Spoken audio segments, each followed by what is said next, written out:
Bismillahirrahmanirrahim. Assalamualaikum warahmatullahi wabarakatuh. Alhamdulillahi rabbil alamin. Alladzi khalaqal mauta wal hayata liyabluwakum ayyukum ahsanu amala wa huwal azizul ghafur. Allahumma salli ala sayyidina Muhammad wa ala alihi wa ashabihi ajma'in. Alhamdulillah ya Allah. Rabbi Allahumma inna nas'aluka ilman nafi'an wa rizqan tayyiban wa amalan mutaqabbalan. Rabbi Rabbana zidna ilma ya Rabb. Allahumma aftah lana hikmatak wansur alaina rahmataka ya dzal jalali wal ikram.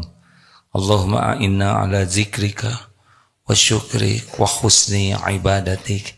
Allahumma inna nas'aluka imanan kamilan wa yaqinan sadiqan wa qalban khashian wa lisanan zakiran. Taqabbal minna ya Allah, innaka antas samiul alim wa tub alaina innaka antat tawwabur rahim. Amin ya rabbal alamin. Harus minta kepada Allah ya. Kalau tidak doa, semua ilmu milik Allah. Tidak mungkin kita bisa paham tanpa izin Allah. Tidak ada yang memberi hidayah selain Allah. Tidak ada yang memampukan kita beramal selain Allah. Dan doa itu adalah amalan yang sangat-sangat disukai oleh Allah. Orang yang tidak berdoa sombong. Dia merasa dirinya yang mampu. Apa yang bisa dilakukan? Kalau Allah tidak menolong, tidak ada yang terjadi. Rekan-rekan sekalian, berikut ini hadis yang sering dibacakan. Sebentar. Hadis ini sangat penting karena banyak pertanyaan bagaimana supaya iman kita teguh, bagaimana supaya iman kita istiqomah. Jadi hadis ini mengisyaratkan betapa pentingnya kita menjaga hal yang bisa membuat tidak istiqomah. Hadis riwayat Imam Ahmad, derajatnya hasan. Rasulullah SAW bersabda, ini didapat dalam Musnad Imam Ahmad dari Anas bin Malik radhiyallahu anhu. La yastaqimu imanu abdin. Iman seseorang hamba tidak akan istiqomah hatta sehingga yastaqima qalbuhu, istiqomah hatinya. La yastaqimu qalbuhu, tidak akan istiqomah hati seorang hamba hatta yastaqima lisanuhu, hingga istiqomah lisannya. Jadi ada beberapa pintu hati ini bisa terjaga. Pintu-pintunya adalah mata, telinga, mulut. Orang yang paling bahagia adalah orang yang qalbun salim. Orang yang paling bersih hatinya. Orang yang berjumpa dengan Allah nanti di akhirat. A'udzubillahi minasyaitonirrajim. Yaumal la yanfa'u malu wala banun illa man atallaha biqalbin salim. Ingat, hari tiada manfaat harta maupun wala banun dan anak-anak illa kecuali yang menghadap Allah biqalbin salim, dengan hati yang selamat, hati yang bersih, hati yang sehat. Nah, ini pintu-pintunya. Kita coba dari mata dulu ya. Karena dari mata turun ke lutut ya. Dari mata turun ke hati. Surat Ghafir ayat 19. Innallaha. Bagaimana? Allah mengetahui ya'lamu kha'inatal a'yun wa ma tukhfis sudur. Allah mengetahui khianat mata dan apa yang disembunyikan di dalam hatinya. Makanya diperintahkan ghadul basar, menahan pandangan. Zaman dulu kalau melihat lawan jenis itu masih malu-malu kambing ya, malu-malu kucing. Tapi sekarang lihat lawan jenis tidak malu lagi karena di HP lihatnya. Dulu kalau melototin seseorang bisa ditempeleng.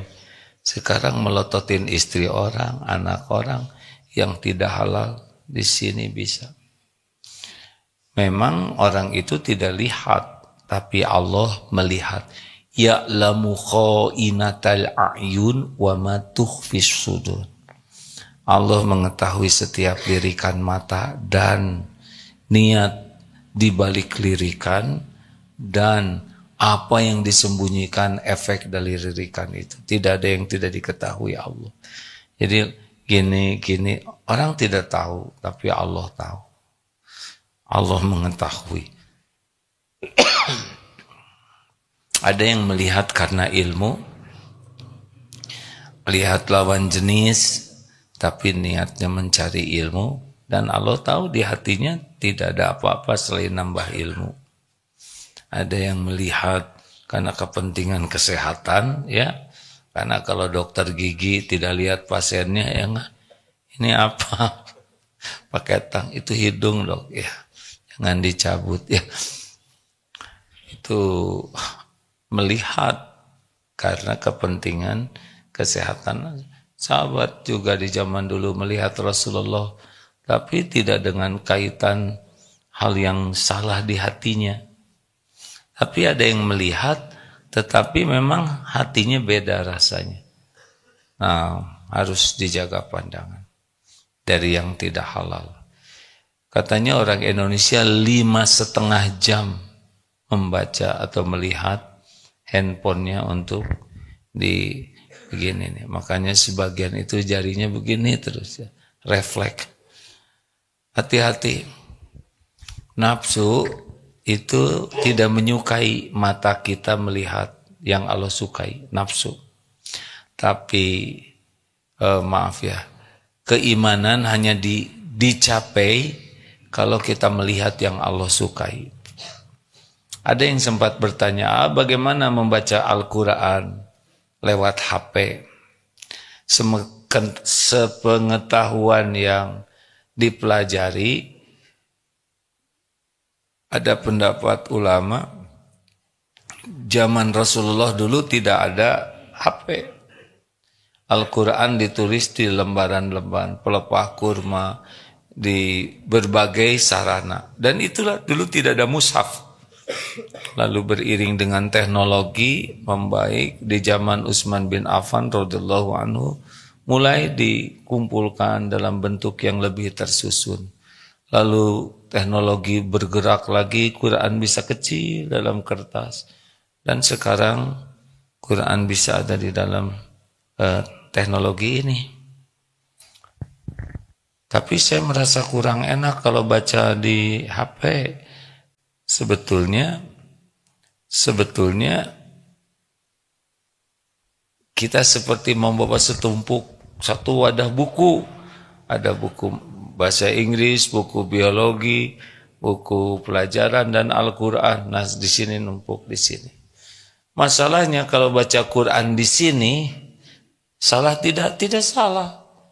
Karena ini merupakan nikmat dari Allah adanya teknologi saat ini yang memudahkan kita bersama Quran terus. Sepanjang kita jaga adab-adabnya. Nah, kalau kita merasa handphone kita ada Al-Qurannya, janganlah buka yang tidak enak di sini kan.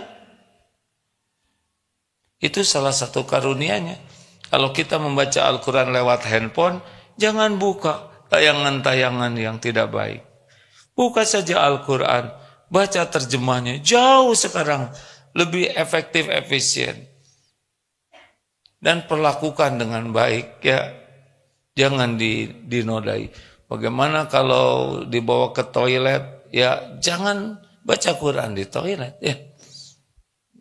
Dihilangkan dulu maaf tayangannya, ya begitulah.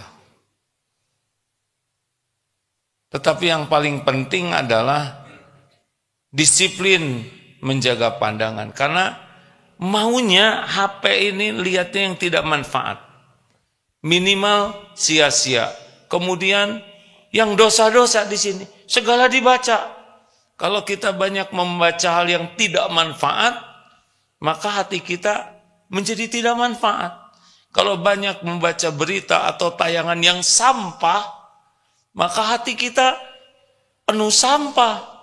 Maka pilihlah bacaan, tayangan yang membuat iman kita jadi kuat, hati kita jadi bersih. Banyak di sini. Hanya memang ujiannya begitu. Ingat baik-baik ya, bahwa nafsu itu tidak menyukai kepada kebenaran. Godaan pertama dari setan adalah menghalangi kita belajar agama. Makanya tayangan-tayangan Quran, agama, walaupun banyak, seringnya di skip. Bandingkan dengan yang disukai nafsu, anteng itu 10 menit, 15 menit, yang gurau-gurau, yang tidak ada manfaatnya, ditonton sampai habis. Ceramah-ceramah, skip saja. Walaupun 1 menit, berat, itulah godaannya. Jaga pandangan, hadirin, percayalah, jauh lebih nikmat. Bagi yang umroh, haji, kalau sedang tawaf, kalau mau khusyuk, nunduk saja, lihat ke bawah. Mata ngangkat, begitu. Tidak ingat ke Allah. Karena mata ini dari mata turun ke hati. 2, telinga. Ini sayang telinga ini, hadirin. Kalau kita banyak mendengarkan aib orang, hati kita langsung berprasangka buruk. Walaupun belum tentu benar. Orang itu gak nyangka banyak hutangnya. Tiap lihat wajah dia yang terbayang cicilan. Padahal belum tentu benar. Sekarang, maaf ya, di berita itu kalau dibaca banyak gosip. Banyak hal yang tidak perlu kita baca. Pernikahan yang batal. Loh, tahu dari mana? Judulnya. Ya, kebaca sendiri. Penasaran juga. Tapi dipikir-pikir mau ngapain mikirin rumah tangga orang. Tidak sedikit berita yang membuat kita kotor pikiran, kotor hati. Benar? Pilih. Ini santri HP di mana sekarang?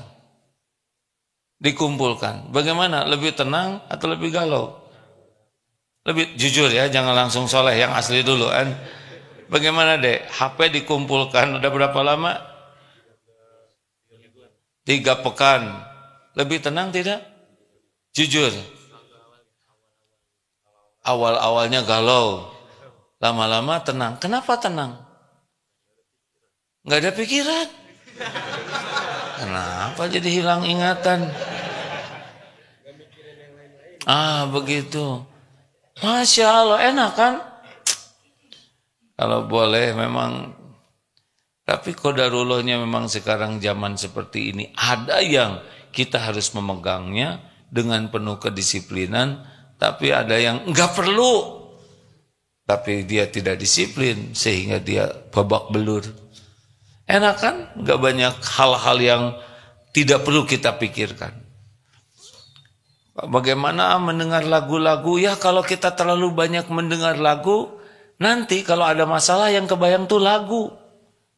Lagi sepi, sendiri, aku sendiri lagi.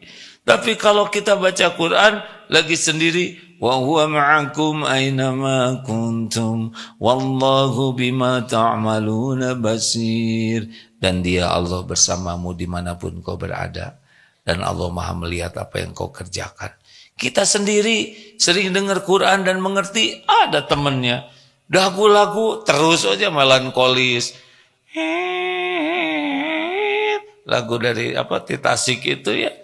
Waduh, ingat lagi di kolam. Ingat. lagi KKN kan ada di kolam itu namanya oplet ya. Nggak nyambung hadir. Astagfirullahaladzim. Jaga telinga. Nggak usah segala kita dengar. Nggak usah segala kita tahu kalau tidak manfaat. Pastikan manfaat atau tidak. Nah, sekarang yang ketiga, mulut ini. Memang lidah tak bertulang. Sebab kalau bertulang,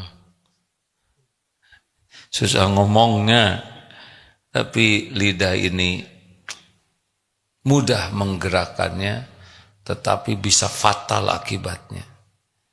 Orang bisa halal karena lidah. Terima saya nikah. Satu. Karena kata-kata. Jadi jangan dianggap remeh kata-kata itu ya. Termasuk sebaliknya, yang halal bisa haram karena perkataan juga. Banyak penderitaan karena kata-kata, peperangan, permusuhan juga karena kata-kata. Maka bagi orang yang ingin istiqomah, kita harus sekuat tenaga berpikir lebih banyak dan dirasa-rasakan setiap kali mau bicara. Falyakul khairan aw liyas. Man kana yu'minu billah wal yaumil akhir falyakul khairan aw liyasmut. Barang siapa yang beriman kepada Allah, artinya diantaranya yakin ya bahwa Allah Sami'un Alim, maha mendengar lagi maha mengetahui, bahwa setiap perkataan ma yalfizu min qaulin illa ladaihi raqibun atid. Ini tidak ada perkataan kecuali ada malaikat yang mengawasi, yang mencatat. Ini semuanya bicara. Ini akan ketemu nih perkataan ini di yaumal hisab. Dan perkataan ini didengar oleh Allah, dicatat malaikat, pasti ada balasannya. Makanya orang-orang itu keimanannya diukur dari bicaranya. Di antaranya itu. Orang yang yakin ke Allah, dia hati-hati bicaranya. Jadi kalau kita ingin memiliki hati yang tenang, iman yang kuat, nih, tadi dalilnya, harus dijaga lisannya. Bagaimana cara menjaga lisan? Minimal 3. 1, niatnya harus yakin. Jadi kenanya diyakin. Yakin tidak nih dengan niat? Apa niatnya? Orang bicara banyak tidak jelas niat. Bunyi saja. Maaf sebelum masuk ke sini. Dengan bicara ada 4 tingkatan seseorang itu akan nampak. Pertama, orang yang mulia. Orang yang paling tinggi kualitasnya. Apa cirinya? Kalau bicara yang pertama adalah zikrullah. Jadi selalu terkait kepada Allah. 2 cirinya ilmu yang manfaat. Kalau bicara penuh dengan kemanfaatan ilmunya. Yang ketiga hikmah yang menggugah. Jadi karena bicaranya berasal dari hati, sehingga orang tergugah dengan izin Allah. Hati yang menyimaknya. Kalau ilmu sampai ke sini, kalau hikmah sampai ke hati. Yang keempat, solusi. Ini dikumpulkan amar ma'ruf nahi mungkar namanya. Zikrullah, amar ma'ruf nahi mungkar itu adalah bagian dari falyaqul khairan. Nah, level kedua adalah orang yang biasa-biasa. Jadi akan terukur nih orang-orang ini biasa atau orang-orang yang mulia. Yang biasa cirinya apa? Peristiwa. Kalau ngobrol, ciri khasnya adalah pasti menceritakan kejadian saja. Apa yang dia lihat, dia dengar, heboh. Kalau dia ilmunya makin bagus, setiap berita itu akan jadi zikir, jadi ilmu, jadi hikmah, jadi solusi. Tapi kalau tidak, orang ini biasa aja, dia hanya cerita saja, buang waktu, buang heboh memang, tapi tidak ada apa-apanya. Nah, lebih bawah dari itu namanya orang yang rendahan. Utama biasa rendahan. Apa ciri orang yang rendahan? Bicaranya itu adalah negatif. Mengeluh, mencela, menghina, ngerasulo. Pokoknya enggak ada yang enak didengar. Kenapa perkataannya tidak enak? Karena lahir dari suasana hatinya yang tidak enak. Jadi yang mana dulu hati mempengaruhi mulut, mulut mempengaruhi hati, terus timbal balik begitu. Mulut jelek, hati jadi kotor, kotor hati jadi makin jelek, terus makin memburuk. Jadi hati tidak enak, ngomong tidak enak, gara-gara ngomong tidak enak, hati makin tidak enak, begitu. Saling memperburuk kalau negatif. Nah, orang-orang yang rendahan itu bicara apapun kecenderungannya negatif. Capek. Padahal pilihan dia ngangkat-ngangkat beton, ya. Jauh ke Mekah tuh. Lah kan dia yang mau. Sampai di Mekah panas. Padahal tinggal masuk ke kulkas, ya. Terus ngomel, dikasih makanan, sayang, nggak ada sambalnya. Dikasih sambal, kepedesan. Beli bubur, kerupuknya dikit. Kasih kerupuk yang gede, kegedean. Tapi habis, ya. Lu bangun tidur, ngeluh, kepala serasa copot. Emang pernah nyobain kepala copot, so tahu. Ini badan saya asa remuk, kayak patah tulang-tulangnya seperti ayam tulang lunak. So tahu. Ada orang yang kalau ngomong tuh mencela, mengeluh. Ini namanya orang rendahan. Ada lagi yang lebih rendah, namanya orang yang dangkal. Utama, biasa, rendahan, dangkal. Siapa orang yang dangkal? Orang dangkal itu kalau bicara ada cirinya. Cirinya adalah saya. Jadi bicara apapun yang dipikirkan oleh dirinya adalah dirinya, diekspos. Dia akan cerita banyak, saya itu pada waktu saya jadi orang saya, ya, nama saya, tahu siapa saya saja terus. Cerita apapun tujuannya adalah mengangkat dirinya, mengekspos dirinya supaya orang lain tahu, orang lain kagum, orang lain menghargai. Saya aja nggak peduli apapun yang terjadi, jadi dagangan untuk mengangkat saya. Ada orang yang pusing sakit kepala, pusing segitu biasa aja. Saya ya waktu pusing itu sampai sekitar 2.500 keliling, bohong. Pokoknya penderitaan juga didagangkan. Apa saja yang kira-kira membuat dirinya dikagumi, dihormati, dia akan dagang apapun. Tentang anak, aslinya dia tidak peduli ke anak. Tapi ketika anak berprestasi, nebeng, itu kan didikan saya. Saya yang niup-niup ubun-ubunnya. Begitulah, ada aja. Lihat kucing, kucing gondrong, tahu nggak? Kucing gondrong seperti singa. Saya sudah ke Singapura, nggak nyambung, tapi terus saja disambung-sambungkan. Nah, ini orang yang dangkal. Dan orang yang dengar itu dibuat enek oleh Allah tuh kepada orang ini. Dan orang yang selalu banyak mengekspos dirinya dalam obrolan, pokoknya ingin menang aja. Cerita sepak bola seperti dia yang jadi bolanya. Cerita tinju seperti dia yang jadi samsaknya. Apapun sepertinya dia paling tahu, paling pintar, paling berpengalaman. Ini orang terdangkal dan kecenderungannya pembohong. Kalau orang sudah menceritakan dirinya lebih dari proporsi yang wajar, itu kecenderungannya bohong. Di-upgrade, ditambah-tambah, dibagus-baguskan, karena memang dia tujuan bicaranya juga hanya untuk dikagumi orang. Wah, mikir langsung. Dulu ada pelatihan, atasannya ngirim karyawan ke sini, dilatihnya tentang ilmu ini persis. Pas pulang, bagaimana kalian? Itu ide saya mengirim kalian latihan di Darut. Saya berpikir kalian ini perlu dibina. Kalau tidak bisa dibina akan saya yang membiayai. Saya yang sangat mau. Terus saya jadi karyawan tuh tahu, oh pantas perusahaan ini nggak maju, yang bosnya dangkal. Maka hati-hati.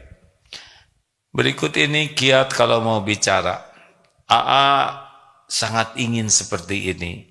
Belum seperti ini. 1. Niat.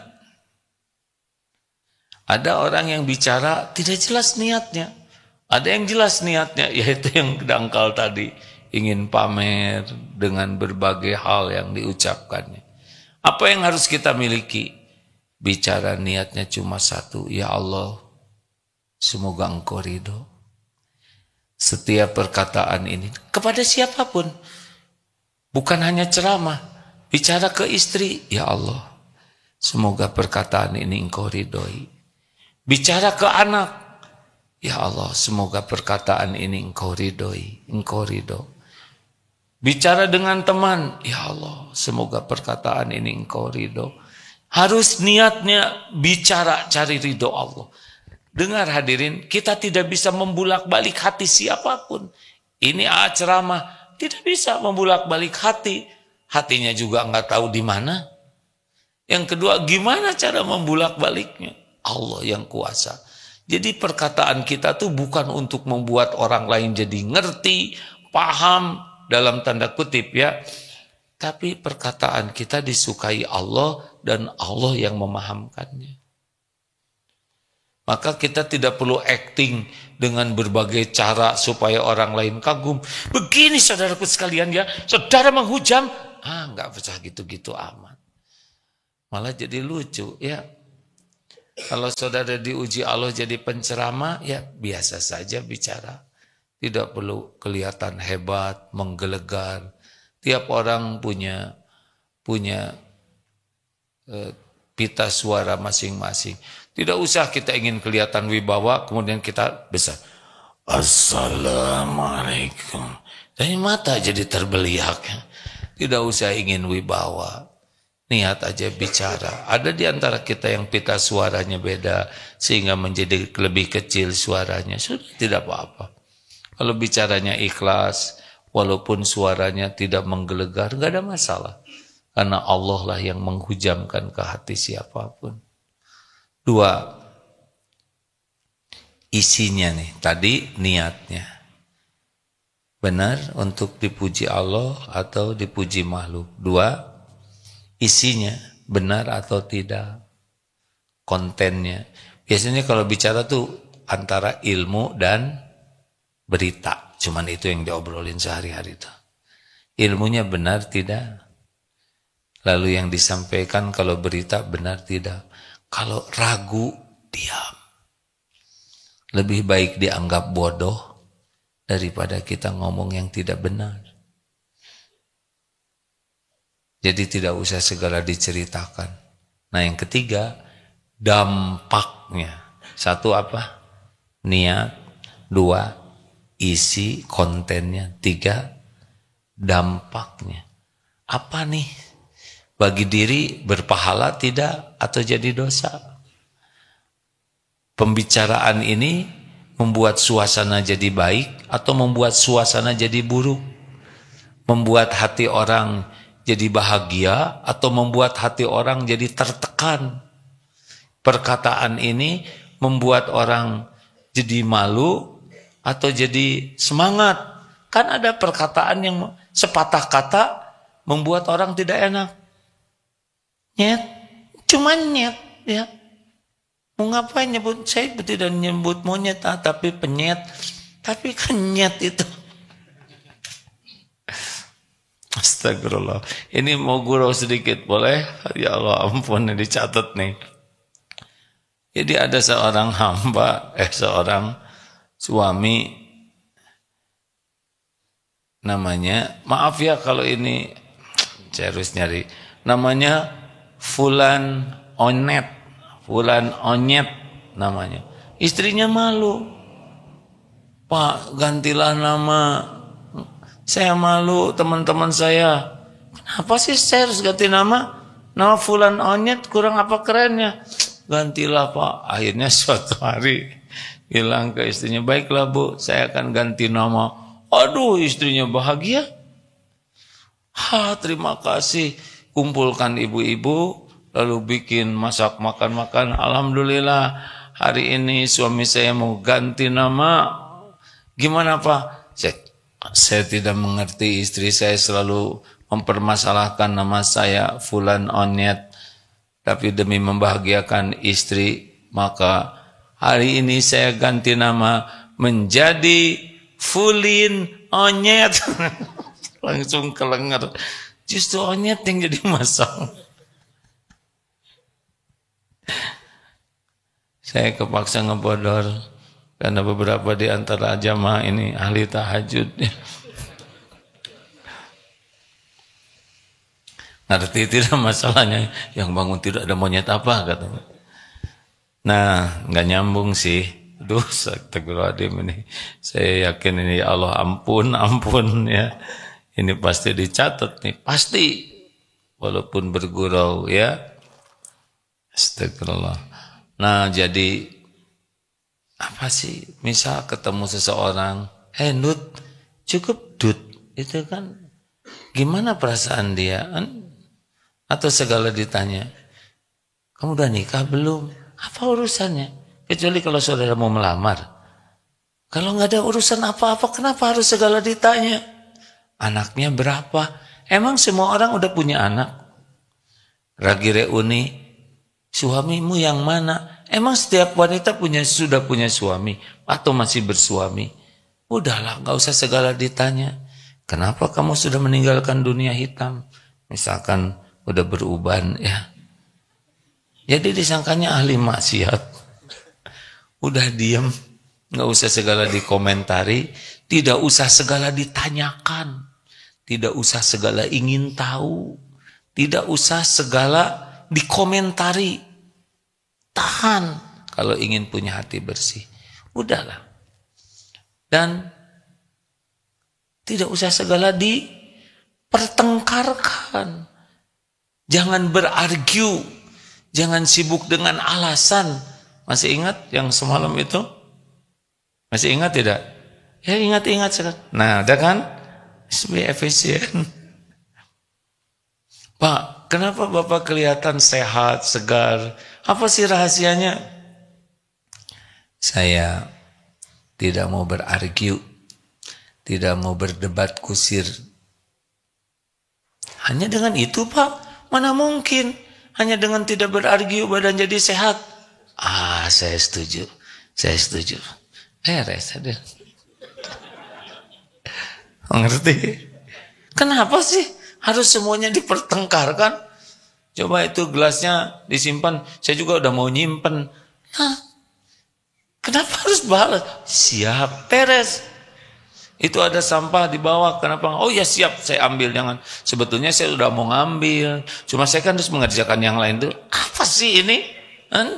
Kenapa harus segala ada alasan? Siapa yang kentut nih? Saya. Kok kentut ini? Ya saya salah, saya minta maaf, saya ambil semuanya. Beres. Kenapa sih? Kenapa kita harus segala diperdebatkan? Itu yang menurut saya tuh, si Messi tuh waktu nggak datang ke Indonesia, saya setuju. Beres. Kenapa dia gol masuk ke pinggir? Saya sepakat. Banyak sekali obrolan yang nggak ada apa-apanya, yang membuat orang harus terus berargu, sering berdebat. Apa ini apaan? Gak ada apa-apanya sama sekali. Udah urusannya bukan urusan kita. Udah gitu kita juga nggak ngerti. Udah gitu berargu juga untuk apa? Apa? Ngebahas politik. Ini ya si perang Ukraina dengan Rusia tuh begini. Itu bahaya kalau udah ada keluar nuklir. Kita keluarkan kapal selam. Mau ngapain juga jauh-jauh amat. Bukan 100% tidak boleh, tapi apa dampaknya ngobrol ini kan? Selain konyol, dosa, buang-buang waktu, Enggak lah. Kalau salah udah selesai ngaku salah. Saya salah. Makanya lain kali jangan begini. Insya Allah saya usahakan. Dari dulu juga ngomong kayak gitu. Mudah-mudahan kali ini saya bisa lebih baik. Ngomong aja. Jangan ngomong. Kenapa diam? Ya tadi, iya saya setuju. Karena ada yang serba salah ya. Kita ngomong aja. Kita diam, kenapa diam? Saya setuju. Udah segitu Alhamdulillah. Rekan-rekan sekalian, ada pertanyaan silakan. Assalamualaikum warahmatullahi wabarakatuh. Waalaikumsalam warahmatullahi wabarakatuh. Saya Syafira dari program Daurah Qalbiyah. Silakan. Saya ingin bertanya, bagaimana kiat agar bisa berbicara sopan dan lembut terhadap orang tua? Ya sing sopan we. Jadi sikap sopan, sikap lembut, sopan itu biasanya keluar dari rasa hormat. Sikap lembut keluar dari rasa sayang. Kalau anak tidak sopan kepada orang tua, berarti anak tidak menghormati orang tua. Kalau dia tidak bisa lembut ke orang tua, berarti dia tidak sayang ke orang tuanya. Dan tidak menghormati, tidak sayang kepada orang tua adalah salah satu ciri anak durhaka. Anak durhaka itu di dunia ini didahulukan azabnya. Penderitaannya akan terus nempel sepanjang hidupnya. Satu, orang tua adalah qadarullah. Kita terlahir dari orang tua. Apapun keadaannya, itu takdir Allah. Kelebihan dan kekurangannya harus kita terima. Dua, orang tua adalah gerbang pertolongan keridhaan Allah kepada kita. Terlepas orang tuanya baik ke kita atau kurang baik, tetapi kalau kita berbuat baik, kita pasti beruntung.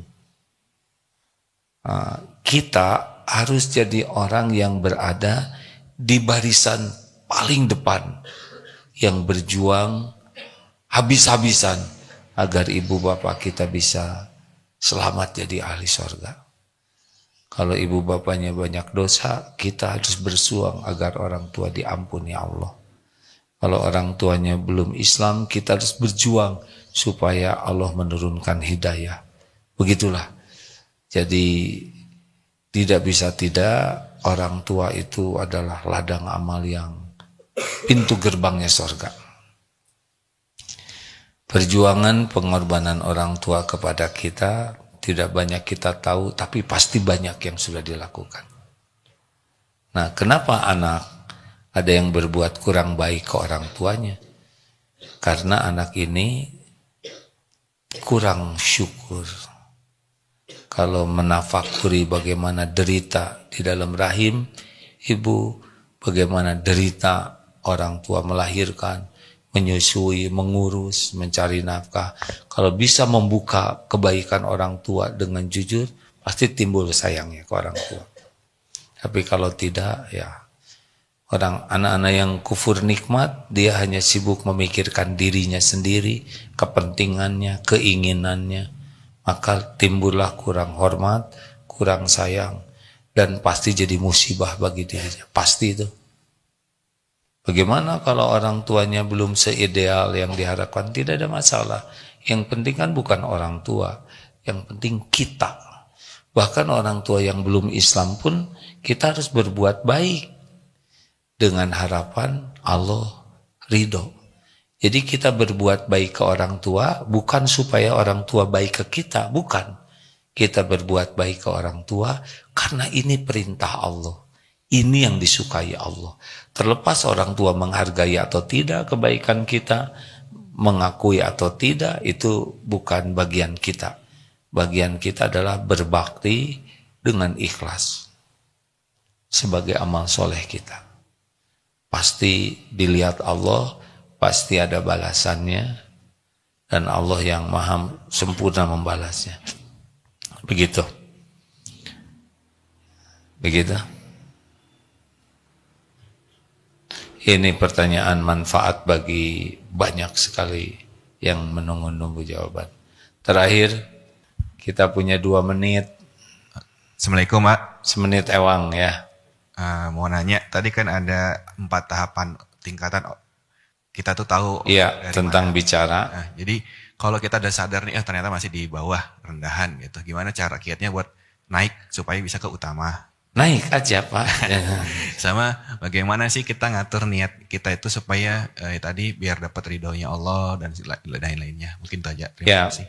Jadi kita hanya bernilai waktu kita berbuat apapun kalau yang kita lakukan ini pakai niat cari ridho Allah, niat untuk bekal akhirat dan di jalan Allah, baru bernilai. Selebihnya nggak ada nilai apa-apa. Jadi ngobrol panjang lebar, ceramah berjam-jam, kalau salah niat tidak ada nilai. Mati terbunuh di medan perang pun kalau tidak ada niatnya, tidak ada artinya. Apalagi kalau salah niat, ingin dipuji orang dengan menggunakan amal, maka jadi kemurkaan Allah. Kata pertamanya adalah tekad, pengen tidak. Tidak semua orang bertekad, bicaranya baik. Kang, satu tekad. Halo? Nanya barusan? Ya ini jawabannya. Ya. Satu tekad. Yang kedua doa. Rabbi shrahli sadri wa yassirli amri wahlul 'uqdatam min lisani yafqahu qawli. Di antaranya. Yang ketiga ilmu. Kalau nggak ada ilmunya ngomong sukanya. Yang keempat riyadhah. Dilatih setiap mau bicara walaupun jatuh bangun. Yang kelima, kumpul dengan orang-orang yang jaga lisan, akan terpelihara. Di antaranya itu dulu. Pas jam 6. Terima kasih sahabatku sekalian. Subhanakallahumma bihamdik. Asyhadu alla ilaha illa ant. Astaghfiruka wa atubu ilaik. Assalamualaikum warahmatullahi wabarakatuh.